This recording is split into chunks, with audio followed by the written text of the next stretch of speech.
Oh, ito mga guys, first gear acid rain remover. Apply natin dito sa napakakapal ng acid rain marks. Tingnan niyo naman mga guys, taon na to, di ba? Kung gaano katagal na tong kotse na to, ganun din katagal yung acid rain marks dito. Tingnan nyo. So, apply natin ha. Nagawa tayo ng square. Ipapakita ko sa inyo kung gaano ka-effective to, tsaka kung gaano kaganda to, at kung gaano kabilis makatanggal to ng acid rain marks. Tingnan nyo. 1, 2, 3. Tingnan nyo ha. Galing tingnan nyo. Papakita ko sa inyo, bibila lang tayo. 1, 2, 3, banlaw. Pagka banlaw, tingnan nyo. Ayan nakita nyo na kung gaano ka-effective yan. Kita na yung loob. Tingnan nyo naman. Ayan ang kapal yun ang loob. Diba? Punasan natin. Yan. So ganyan lang kabilis i-apply yan mga guys. Kahit gaano kakapal pa yung mga acid rain marks nya yan sa ninyo, ganyan lang yung kabilis mga guys i-apply. Diba? Tingnan nyo, di ba? Ang kapal, di ba? Malinaw na. Ganyan ka-effective yung first gear acid rain remover na yan.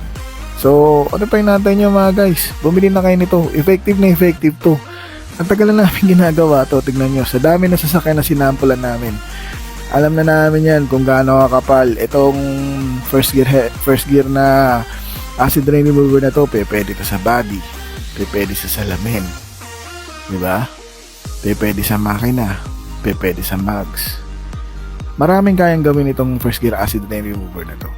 Kung ganyan kakapal lang din naman yung mga acid rain marks sa body at saka sa salamin ng sasakyan ninyo, hindi kayang tanggalin yan ng mga non-acid base na yan.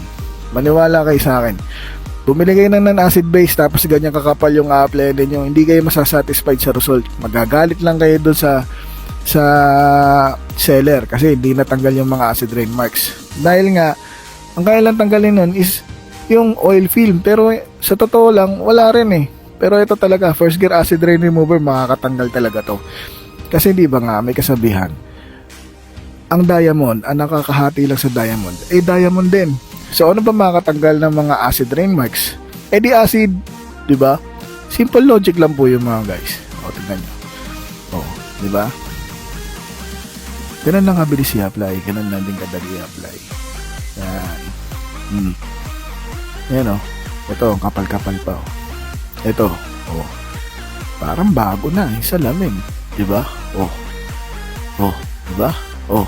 Ang layo naman sa diferensya ng kabila at saka yung ito yung product. First gear acid rain remover.